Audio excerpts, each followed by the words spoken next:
Ya, rekan-rekan, Assalamualaikum warahmatullahi wabarakatuh. Di sini saya akan mencoba memaparkan atau menjelaskan tentang KDRT. Apa itu KDRT? KDRT singkatan dari kekerasan dalam rumah tangga. Nah, kekerasan menurut Kamus Umum Bahasa Indonesia WJS Purwa Darminta menerangkan bahwa kekerasan itu berarti sifat atau hal yang keras, kekuatan dan paksaan. Sedangkan menurut R. Audi, kekerasan dilukiskan sebagai serangan atau penyalahgunaan fisik terhadap seseorang atau binatang, atau serangan atau penghancuran, pengrusakan yang sangat keras, kasar, kejam, dan ganas atas milik atau sesuatu yang sangat potensial dapat menjadi milik seseorang. Nah, adapun makna KDRT menurut hukum Islam, kekerasan dalam rumah tangga adalah tindakan kekerasan yang dilakukan di dalam rumah tangga baik oleh suami istri maupun anak yang berdampak buruk terhadap keutuhan fisik, psikis, dan keharmonisan hubungan rumah tangga. Kekerasan dalam rumah tangga dalam konteks rumah tangga memiliki bentuk-bentuk kekerasan yang seringkali terjadi, baik yang menimpa istri, anak-anak, pembantu rumah tangga, kerabat, ataupun suami.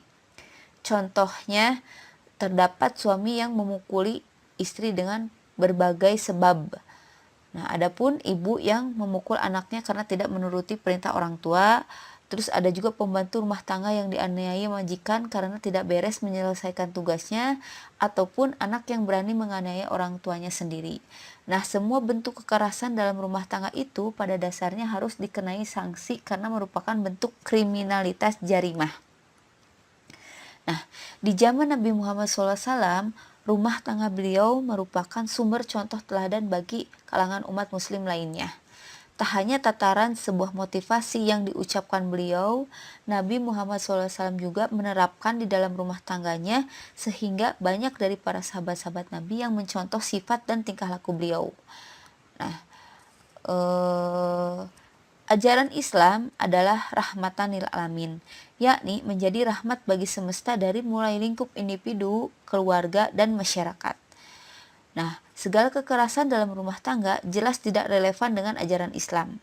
Rumah tangga dibentuk dengan tujuan untuk menciptakan keluarga yang harmonis, sakinah, mawadah, dan warohmah. Hukum Islam dan kekerasan dalam rumah tangga.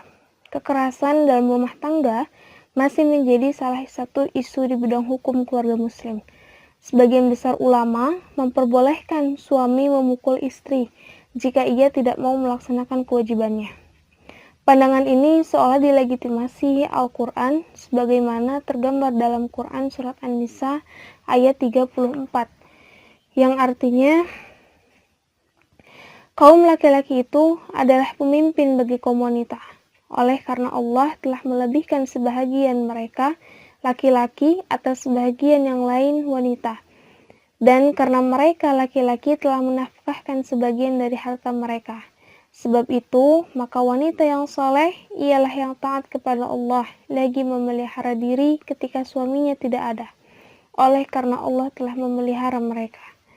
Dan wanita-wanita yang kamu khawatirkan nusyuznya, maka nasihatilah mereka dan pisahkanlah mereka di tempat tidur mereka dan pukullah mereka. Kemudian jika mereka menaatimu, maka janganlah kamu mencari-cari jalan untuk menyusahkannya. Sesungguhnya Allah Maha Tinggi lagi Maha Besar. Nah, sementara itu, sebagian kalangan menilai bahwa tindakan pemukulan terhadap istri tidak boleh dilakukan sama sekali. Pemukulan adalah salah satu bentuk kekerasan dan termasuk tindak pidana sebagaimana ditegaskan dalam Undang-Undang Nomor 23 Tahun 2004 tentang penghapusan kekerasan dalam rumah tangga atau yang disebut Undang-Undang PKDRT. Nah, pasal 1 Undang-Undang PKDRT menyatakan bahwa tindakan kekerasan dalam rumah tangga adalah setiap perbuatan terhadap seseorang, terutama perempuan, yang berakibat timbulnya kesengsaraan atau penderitaan secara fisik, seksual, psikologis, dan atau menelantarkan rumah tangga, termasuk ancaman untuk perbuatan, pemaksaan, atau perampasan kemerdekaan secara melawan hukum dalam lingkup rumah tangga. Sementara yang dimaksud dengan lingkup rumah tangga dalam pasal 2 Undang-Undang PKDRT adalah meliputi suami, istri, dan anak. Orang-orang yang mempunyai hubungan keluarga dengan suami, istri, dan anak karena hubungan darah, perkawinan, persusuan, pengasuhan, dan perwalian yang menetap dalam rumah tangga, orang yang bekerja membantu rumah tangga, dan menetap dalam rumah tangga tersebut. Berdasarkan persoalan tadi, kita mencoba membahas tentang hukum Islam dan KDRT serta melakukan upaya reinterpretasi terhadap teks-teks baik yang ada dalam Al-Quran, Al-Hadits, sehingga tidak dianggap sebagai pelegalan terhadap bentuk kekerasan dalam rumah tangga, sebagaimana telah diatur dalam hukum positif di Indonesia. Nusyuz menurut hukum Islam. Kata nusyuz dalam Quran surat An-Nisa tadi, secara bahasa adalah bentuk masdar dari kata nasyazah yang berarti tanah yang tersembul tinggi ke atas. Sedangkan secara terminologis, nusyuz mempunyai beberapa pengertian, diantaranya yaitu fuqaha Hanafiyah. Menurut Hanafiyah mendefinisikan dengan ketidaksenangan yang terjadi di antara suami istri. Menurut Malikiyah memberikan pengertian nusyuz sebagai permusuhan yang terjadi di antara suami istri. Menurut ulama Syafi'iyah, nusyuz adalah perselisihan yang terjadi di antara suami istri. Dan menurut Hambaliyah, mendefinisikannya dengan ketidaksenangan dari pihak istri maupun suami, disertai dengan pergaulan yang tidak harmonis. Sementara itu, nusyuz dari pihak suami terhadap istri menurut ulama Hanafiyah adalah berupa rasa benci sang suami terhadap istrinya dan mempergaulinya dengan kasar. Menurut Malikiyah mendefinisikannya dengan sikap suami yang memusuhi istrinya. Di samping itu juga menyakitinya menyakitinya baik dengan hijar atau pukulan yang tidak diperbolehkan oleh syara, hinaan, dan sebagainya.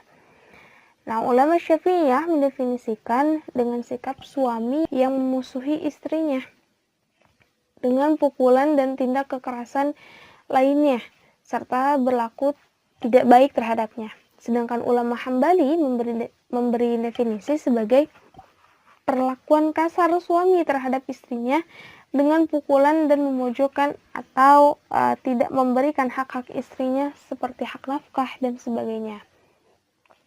Nah, sedangkan nusyuz istri terhadap suami atau perlakuan istri terhadap suami menurut ulama Hanafiyah adalah keluarnya istri dari rumah tanpa seizin suaminya dan menutup diri bagi suaminya, padahal dia tidak punya hak untuk berbuat demikian. Menurut ulama Malikiyah, nusyuz adalah keluarnya istri dari garis-garis ketaatan yang telah diwajibkan, melarang suami untuk bersenang-senang dengannya, keluar rumah tanpa seizin suami karena dia tahu bahwa suami tidak akan mengizinkannya, meninggalkan hak-hak Allah seperti tidak mau mandi janabat, salat, dan puasa Ramadan, serta menutup segala pintu bagi suaminya. Sementara menurut ulama Syafi'iyah, nusyuz adalah kedurhakaan sang istri kepada suaminya dan pelanggaran-pelanggaran yang dilakukan atas ketentuan-ketentuan yang diwajibkan Allah Subhanahu wa taala kepadanya. Dan menurut ulama Hambaliyah mendefinisikannya sebagai pelanggaran yang dilakukan istri terhadap suaminya atas ketentuan yang diwajibkan kepada suami dari hak-hak nikah. Implikasi hukum nusyuz dalam Islam. Nah, dalam khasanah fikih, persoalan nusyuz diatur dalam Quran surat An-Nisa ayat 34 tadi. Dalam ayat tersebut, Allah Subhanahu wa taala berfirman yang artinya, dan wanita-wanita yang kamu khawatirkan nusyuznya, maka nasihatilah mereka dan pisahkanlah mereka di tempat tidur mereka. Dan pukullah mereka. Kemudian, jika mereka menaatimu, maka janganlah kamu mencari-cari jalan untuk menyusahkannya. Sesungguhnya, Allah Maha Tinggi lagi Maha Besar. Nah, terkait dengan ayat tersebut, Al-Jassas mengaitkan ayat ini dengan kewajiban istri terhadap suami. Ayat tersebut berkaitan dengan riwayat-riwayat para mufassir tentang seorang laki-laki yang melukai istrinya. Kemudian saudara sang istri datang kepada Rasulullah SAW dan beliau bersabda agar laki-laki tersebut dikisos. Riwayat lain yang dikutip menyatakan bahwa ada seorang laki-laki yang menampar istrinya sehingga Rasulullah SAW memerintahkan kisos. Maka turunlah ayat tersebut. Sementara Abu Bakar, sebagaimana dikutip Al-Jassas, mengatakan bahwa tidak ada kisos antara laki-laki dan perempuan, kecuali kisos jiwa. Berdasarkan ayat dan hadis-hadis tersebut, dapat disimpulkan bahwa diperbolehkan melakukan pukulan atau memukul istri jika melakukan nusyuz. Meskipun demikian, ayat di atas harus dipahami secara komprehensif bahwa bagi para perempuan yang dikhawatirkan berbuat nusyuz, maka terlebih dahulu nasihatilah mereka. Kemudian dipisahkan ranjang mereka dan yang terakhir boleh dipukul. Ayat ini pun diawali dengan pernyataan bahwa laki-laki adalah pemimpin bagi perempuan. Menurut Al-Jassas, lafaz qawwam dalam ayat tersebut dimaksudkan sebagai orang yang harus memberi pelajaran tentang sopan santun atau menjadikannya beradab, mengurusnya dan menjaganya. Maka Allah mengunggulkan laki-laki di atas perempuan, baik dalam akalnya maupun nafkah yang diberikan kepadanya. Saat ini, kekerasan tidak hanya diartikan secara fisik, namun juga psikis, sebagaimana yang saat ini dikenal dengan kekerasan terhadap istri atau kekerasan dalam rumah tangga, selanjutnya disingkat dengan KDRT. Nah, dapat berupa kekerasan fisik, psikis, seksual, dan penelantaran rumah tangga. Undang-Undang Nomor 23 Tahun 2004 tentang penghapusan kekerasan dalam rumah tangga tersebut merupakan ketentuan hukum yang mengatur tentang tindak kekerasan dalam rumah tangga, prosedur penanganan perkara, prosedur penanganan korban, dan sanksi bagi para pelakunya. Penghapusan kekerasan dalam rumah tangga ini tujuannya adalah untuk mencegah segala bentuk kekerasan dalam rumah tangga, melindungi korban kekerasan dalam rumah tangga, menindak pelaku kekerasan dalam rumah tangga, dan memelihara keutuhan rumah tangga yang harmonis dan sejahtera.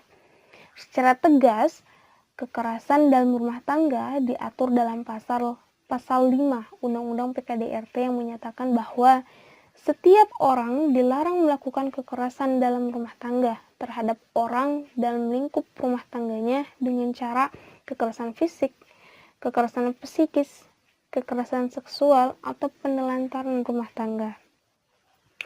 Berdasarkan Undang-Undang Nomor 23 Tahun 2004 tentang penghapusan kekerasan dalam rumah tangga, dalam bab 3 Larangan kekerasan dalam rumah tangga, pasal 5 menjelaskan bahwa setiap orang dilarang melakukan kekerasan dalam rumah tangga terhadap orang dalam lingkup rumah tangganya dengan cara A. Kekerasan fisik, B. Kekerasan psikis, C. Kekerasan seksual, atau D. Penelantaran rumah tangga.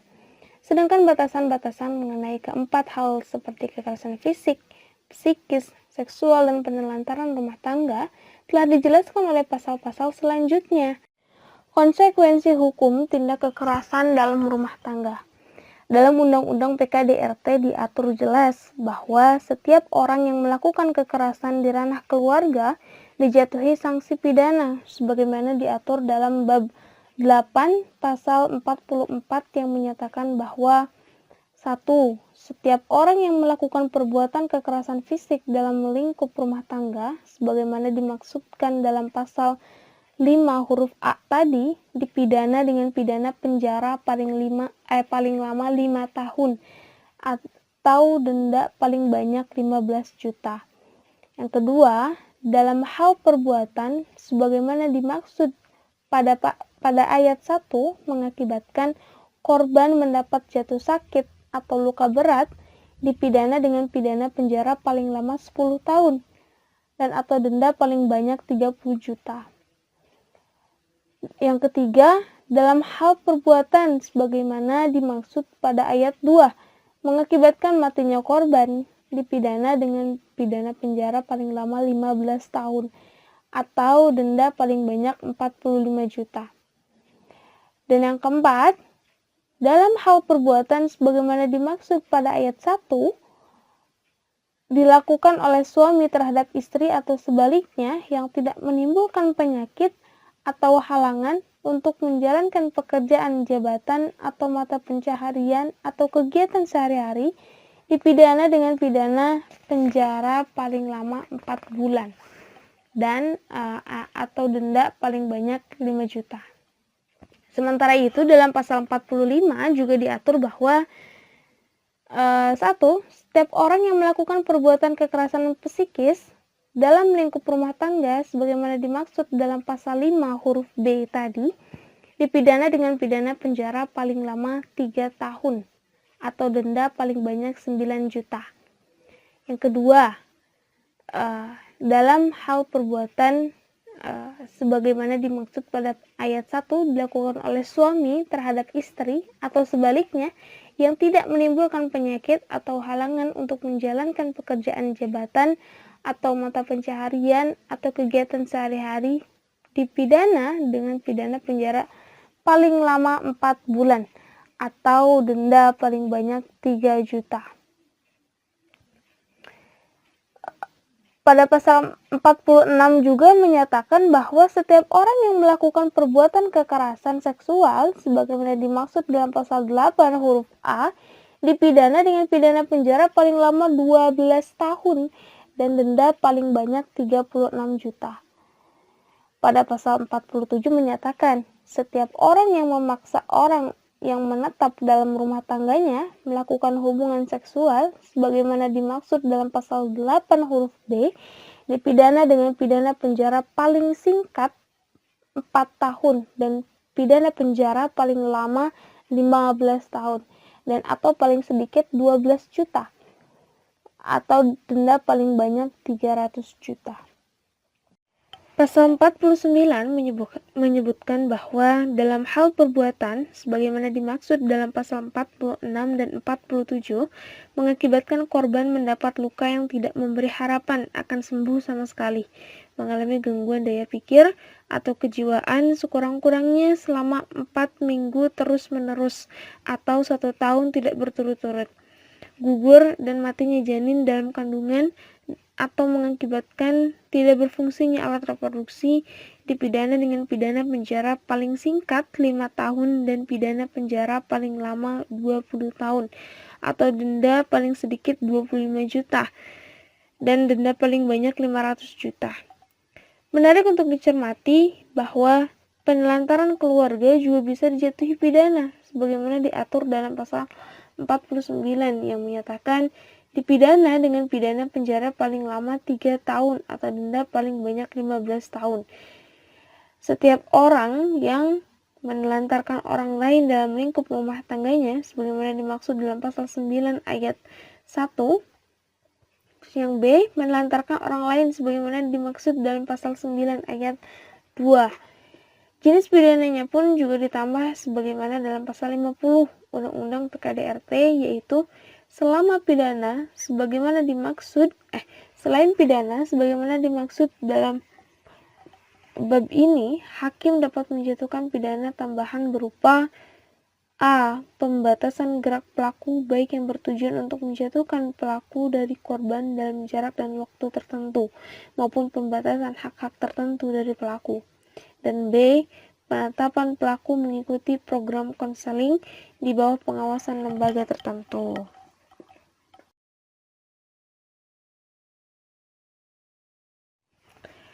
Reinterpretasi teks Quran Surat An-Nisa ayat 34 dan tujuan Undang-Undang PKDRT. Salah satu ayat Al-Quran yang sering dianggap tidak membela kaum perempuan adalah Quran Surat An-Nisa ayat 34 yang menyatakan bahwa laki-laki adalah pemimpin bagi perempuan dan melegalkan pemukulan suami ketika istri berbuat nusyuz. Ayat ini sering dijadikan alasan yang mendukung budaya patriarki, yaitu bahwa laki-laki adalah pemimpin bagi perempuan, baik dalam masyarakat secara umum maupun dalam rumah tangga. Dalam tafsir Al-Mizan dinyatakan bahwa kata rijal dan nisa dalam ayat tersebut tidak bersifat umum, yaitu laki-laki dan perempuan. Akan tetapi, laki-laki dan perempuan dalam hubungannya dalam rumah tangga, yaitu suami dan istri. Karena dalam ayat tersebut dipaparkan juga tentang perempuan yang soleh yang menjaga diri ketika suaminya tidak ada, dan seterusnya. Serta tindakan laki-laki ketika perempuan berbuat nusyuz. Maka laki-laki dan perempuan dalam konteks ini adalah suami dan istri dalam rumah tangganya. Senada dengan pendapat yang tadi, Asghar Ali Engineer juga menyatakan bahwa konteks ayat tersebut dibatasi hanya dalam rumah tangga. Menurutnya, secara normatif, memang Al-Quran menempatkan lelaki dalam kedudukan yang lebih superior terhadap perempuan. Namun, Al-Quran tidak menganggap atau menyatakan bahwa struktur sosial bersifat normatif. Sebuah struktur sosial tidak pasti dan memang selalu berubah. Dan jika di sebuah struktur sosial di mana perempuan yang menghadapi keluarganya atau menjadi teman kerja laki-laki, maka perempuan pasti sejajar dan bahkan superior terhadap laki-laki dan memainkan peranan yang dominan di dalam keluarganya sebagaimana yang diperankan oleh laki-laki. Adapun tentang diperbolehkannya pemukulan dalam ayat tersebut dapat dipahami berdasarkan peristiwa khusus yang menyebabkan turunnya ayat tersebut atau asbabun nuzul mikronya. Nah, berdasarkan asbabun nuzul tersebut, maka dapat dipahami bahwa ayat tersebut memang dalam konteks rumah tangga. Namun demikian, pemukulan dalam hal ini hendaknya dimaknai untuk memberikan pelajaran, bukan untuk menyakiti istri. Berkaitan dengan pemukulan terhadap istri, terdapat hadis Nabi, yaitu, takutlah kepada Allah terhadap perempuan karena kamu sekalian telah mengambil mereka sebagai amanah Allah dan dihalalkan bagimu kehormatannya menggaulinya dengan kalimat Allah dan bagimu agar istri-istrimu tidak melakukan jima dengan laki-laki lain yang tidak kamu sukai di ranjangmu. Maka pukullah istri-istrimu itu dengan pukulan yang tidak menyebabkan luka dan istri-istrimu berhak atas rezeki dan pakaian yang baik. Nah, berdasarkan hadis tersebut, maka pemukulan diperbolehkan karena istri berbuat zina yang keji. Dalam tafsir Al-Mizan juga dinyatakan berkaitan dengan penjelasan Quran Surat An-Nisa ayat 19 tentang larangan untuk menguasai, yaitu menahan, mempersempit gerak langkah dan mengekang. Larangan tersebut diberi pengecualian, yaitu jika mereka berbuat fasyiyah mubayyinah. Fasyiyah biasanya digunakan dalam Al-Quran untuk menyebut perbuatan zina, sementara mubayyinah dari kata bayana sama dengan abana, istabana, tabayyana yang cenderung berarti pembuktian, sehingga perbuatan keji yang dimaksud adalah perbuatan zina yang terbukti. Oleh karena itu perlu ditanyakan batasan nusyuz sehingga pemukulan terhadap istri diperbolehkan. Maka tidak dibolehkan dinyatakan bahwa nusyuz istri terhadap suaminya adalah jika istri berbuat zina yang nyata atau terbukti istri tersebut zina. Sementara ini, nusyuz di mata semata dipahami sebagai pembangkangan atau ketidaktaatan istri terhadap suami. Konsep nusyuz tersebut di atas hendaknya ditinjau kembali karena perubahan kondisi sosial kultural masyarakat saat ini. Seperti istri yang keluar dari rumah suaminya dianggap sebagai nusyuz. Di saat sekarang perempuan lebih mandiri dan mampu pergi bahkan bekerja di luar rumah. Maka hal itu mungkin tidak sesuai lagi, walaupun tidak pemukulan dibenarkan dalam Islam. Ketika istri berbuat nusyuz, namun pemukulan ini bukan berarti tindak kekerasan, karena tujuan dari pemukulan bukanlah untuk menyakiti, melainkan memberi pelajaran. Bahkan dalam ayat-ayat lain terdapat perintah untuk mempergauli istri dengan ma'ruf dan larangan menyakiti istri atau larangan untuk berbuat kemudorotan. Karam yang dimaksud dengan ma'ruf adalah sesuatu yang diketahui oleh manusia. Dalam masyarakatnya tidak ada yang tidak mengetahui dan atau mengingkarinya. Telah dijelaskan dalam Al-Quran pula bahwa semua manusia, baik laki-laki maupun perempuan, merupakan kesatuan kemanusiaan yang berasal dari asal yang satu. Mereka saling membutuhkan dan membentuk masyarakat. Masing-masing mempunyai kekhususan, seperti laki-laki bersifat kuat dan tegas, sedangkan perempuan bersifat lembut dan penuh kasih. Akan tetapi, masing-masing saling membutuhkan. Sehingga dalam hal ini berpendapat bahwa haruslah ayat-ayat Al-Quran tersebut dicari moral ideal dan legal spesifik sehingga segala permasalahan termasuk KDRT dapat beriringan dengan norma dan nilainya sekaligus. Yang menurut hemat penulis Undang-Undang Nomor 23 Tahun 2004 tentang PKDRT juga ingin mencapai tujuan norma dan nilai yang juga telah digariskan oleh Islam. Quran Surat An-Nisa ayat 34 hendaknya dipakai sebagai alat untuk mendidik istri. Bukankah dalam Quran Surat At-Tahrim ayat 6 Allah Subhanahu wa Ta'ala juga membebani suami untuk menjaga ahlinya atau keluarganya, yaitu istri dan anak-anaknya dari api neraka. Pada titik inilah Islam berbicara tentang pendidikan. Dan di antara tujuan perlunya suami mendidik istri antara lain adalah pertama, ketika seorang anak perempuan telah menikah, maka tanggung jawab dalam segala hal tidak lagi berada di pundak orang tuanya, akan tetapi berada di punggung suaminya. Kedua, pandai dan baik kepada istri akan berdampak positif bagi kewibawaan dan kehormatan suami di mata keluarga dan orang lain. Maka sebaliknya, jika istri bodoh dan jelek pekertinya akan berdampak negatif baik untuk suami dalam segala hal termasuk kehormatannya, kewibawaan, karir dan lain-lain. Nah, itulah tujuan mulia yang hendak ingin dicapai baik oleh hukum Islam dan hukum positif. Dalam hukum Islam, nilai-nilai seperti al-hurriyah, al-suluh, al-musawwah, al-adalah, al-rahmah, al-uquwah haruslah tercermin dalam setiap tingkah laku setiap muslim. Maka dalam konteks ini, KDRT jelas tidak dapat dibenarkan. Sedangkan dalam konteks hukum positif, nilai-nilai hukum Islam tersebut secara tertulis jelas ada dalam Undang-Undang Nomor 23 Tahun 2004 tentang PKDRT. Dan secara tersirat ia harus mencerminkan nilai-nilai tersebut sehingga antara hukum Islam dan hukum positif dapat berjalan beriringan tanpa ada perbedaan.